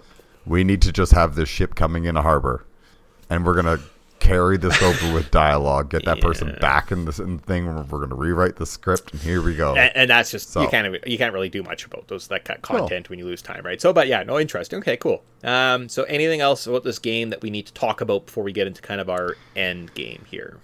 It needed James Bond. Okay. I don't know. I just used to say James Bond, cool. And then no, I think we're good. All right, sweet. So then, what would you change? Tyson wants the controls. I kind of want to just experience Snake Tales. I want to experience Snake Tales, see how that game plays, because maybe I just hate Raiden, right? And playing through this game as Solid Snake, I'd be like, cool. Yep, this game feels more complete now, and this is the story I was looking for, right? So, again, maybe look out to give that a chance. And do you have any changes? No. Pull the camera back about 6 feet and give me the option to invert and not invert my Y and X axes, and give me a sensitivity control, and I would be happy. Damn kids can't adapt to games anymore. Just don't make them like they used to. Damn gamers. All right, cool. So about a final. Just try to play old Naughty Dog games on the PlayStation where X and Y are both inverted, and you're like, oh no. Yeah.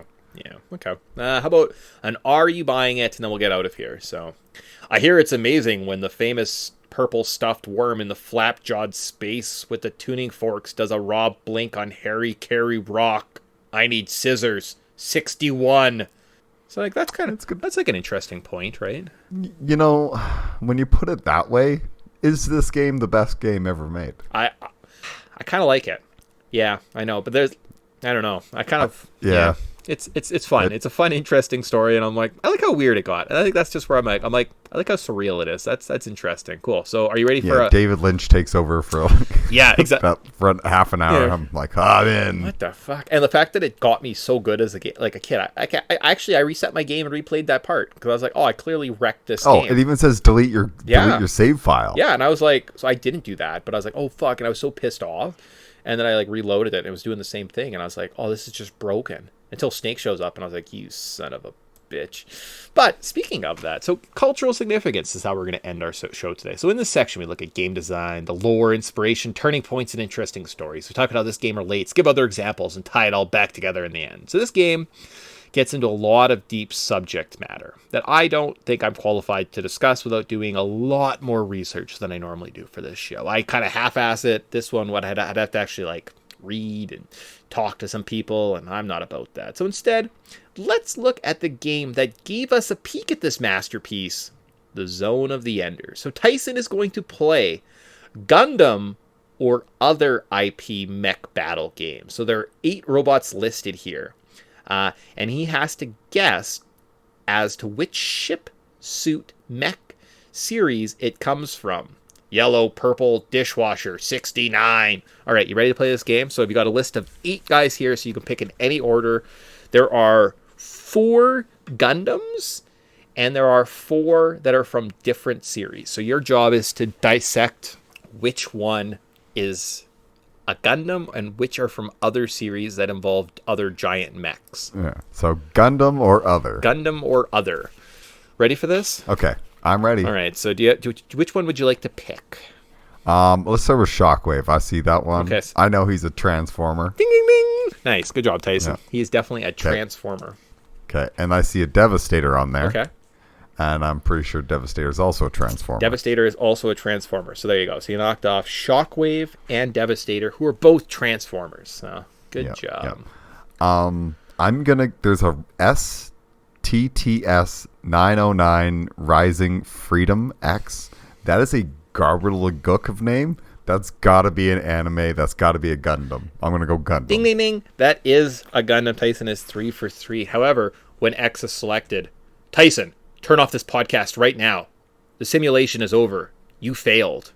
Here is a list of the best games demos of all time. Oh, I see.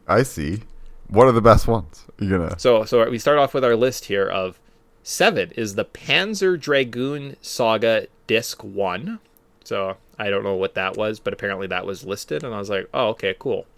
Okay. Yeah. Okay. That was a Sega Dreamcast game? Something. Yeah, it must have been something like that. It kind of looked like it was kind of something like that. From number 6 was Lost Planet. All right. Okay. Yeah, I kind of remember that demo being a big thing. Yeah, I know. I also kind of remember being that. How about Ready to Rumble Boxing? Okay. Know the franchise, but I don't. You didn't know that was that big. The demo. Apparently that must have came out and people just played it a bunch. Okay. About number 4 was Gran Torino HD. Turismo. And yeah. yes. Okay. Yep. Yes. I loved me some Gran Turismo. That was a game that started my love of cars. Okay. So nice. Number 3 was the God of War 3 demo. I could see that. I imagine it was probably like at the beginning of God of War 3, all the Titans are like infiltrating Mount Olympus, and there's this giant battle with the gods, and you fight Poseidon. So if that was the demo to that game, I'd be like, I could see how people were really into that. So yes, and this was the end of a big trilogy on the original PlayStation E games, PlayStation 2. Wonder if they'll ever go back to this God of War franchise. Hopefully they keep the same voice actor. I really like this guy. Oh, did they change Kratos? Really? Yeah, oh, okay. yeah. All right, well. Left a better taste in my mouth, but I'm an OG God of War fan. Sorry about the other day. Things have been a little rough. I owe my wife some money. That's why I couldn't pay for lunch. I love all these random... like, the Colonel was just glitching out, wasn't he? Just... Would you rather listen to the end of the list, or would you rather just listen to some Allen Iverson facts? I kind of want to listen to some Allen Iverson facts, but at the same time, like, I'm pretty sure I can do this list. Okay, I'll bang it off quick, and then let's listen to some Allen Iverson facts. Wait, which part are you going to? No, you're down in the Allen Iverson facts. You're not playing the Gundam Wing game anymore. It's over. It's over. Remember, the simulation was a failure. It's true. You failed. It's true. I selected X too soon. Okay. So Allen Iverson, he played 914 games in his career. So close to 1,000. He averaged 41.1 minutes per game over that career, accumulating 26.7 points per game, 3.7 rebounds, and 6.2 assists per game. Guy was an animal. He was up there with like the centers and forwards of the game. Yeah. Putting in the who put the most minutes up. No, machine. Centers don't play that much because they're big guys. like basketball games. No, they like basketball games are only 42 minutes in length. He averaged 41.1 minutes per game his entire career. his career. It's like the man didn't sit down. He sat for 0.9 minutes on average. No, they're 48 minutes because they're 12-minute quarters, aren't they? Or are they 10? Oh, it is 48. Okay, yeah, that makes 48. more sense. Okay, so he sat for 7 minutes. Okay, awesome, cool. And he played a bunch like later into his career. So there was games where he didn't play as much. He was the 2001 MVP. He was the 4-time Hell yeah, he was. NBA scoring champ. He was an 11-time NBA All-Star, 2-time NBA All-Star All-Star Game MVP. He was a 7-time All-NBA, 3-time NBA Steal Leader, and the 1997 Rookie of the Year. Yeah, man, what a career. And to be honest, apparently just an absolute awesome dude later on in life. Like, cannot speak highly enough of these younger guys. Solid. So there you go. So with that, Allen Iverson, he had a pretty successful career. Wasn't able to get a championship for the Philadelphia 76ers, but they kind of seem like they're a bit of a cursed franchise anyways. They've been looking for that for a long time. It came out around the same time. He was in his prominence when this game came out, and I think that is culturally significant. Absolutely. Yeah. And I mean, we're not talking about practice. No practice whatsoever. And one of the greatest sound clips ever. So there you go. So how was... Oh, and even got one of the greatest references in Ted Lasso. Yeah. Like, that whole, like, speech, I laughed that entire time. Solid. Oh, and so modern players, minutes per game, average the Tyrese Maxey is the current leader. He's 37.5 There you go. minutes. So Allen Iverson is like Young, 4 or quick scoring 5 guard minutes. for the Sixers. Weird. Yep, there you go. It is all small guys because the next one is DeMar DeRozan, 37.2. Sick. So, Cool. But everybody else is in 37. Allen Iverson was averaging 41. Nice. So how was that? How was that for your Metal Gear Solid 2 cultural significance section? Did you expect something normal?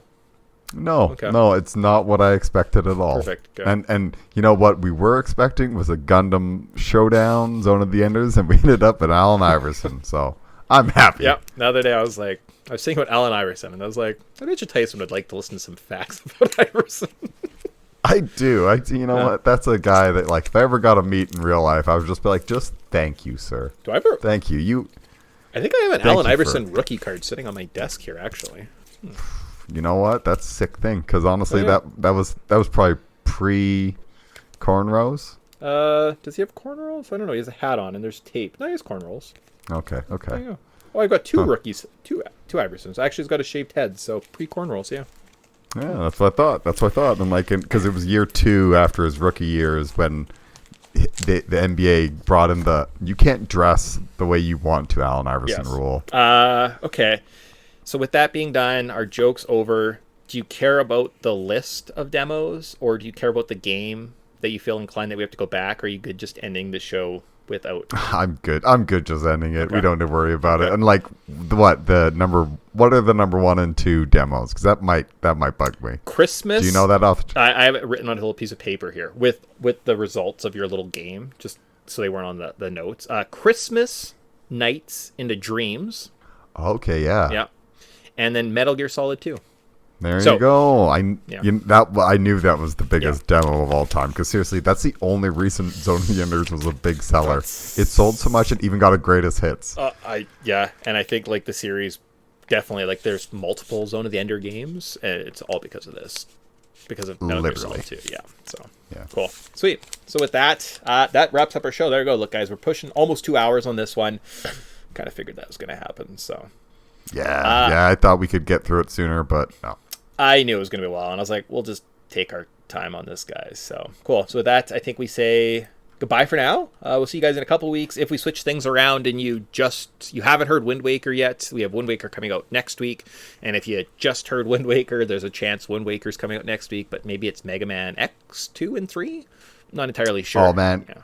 We're going to hit you with an amazing year, everybody. Just buckle up and be prepared for a bunch of bangers, because as much as I kind of dumped on this game for a little bit, it's a great game. Yes. So if you haven't played it in a while, pick it up, play it again. Awesome. Cool. So with that, guys, I think we say bye, and see you guys next time. See you. Bye. Raiden, turn the game console off right now. What did you say? The mission is a failure. Cut the power right now. What's wrong with you? Don't worry, it's a game. It's a game just like usual. You'll ruin your eyes playing so close to the TV. What are you talking about? Dryden, something happened to me last Thursday when I was driving home. I had a couple of miles to go. I looked up and saw a glowing orange object in the sky to the east. It was moving very irregularly. Suddenly, there was intense light all around me. And when I came to, I was home. What do you think happened to me? Huh? Fine. Forget it.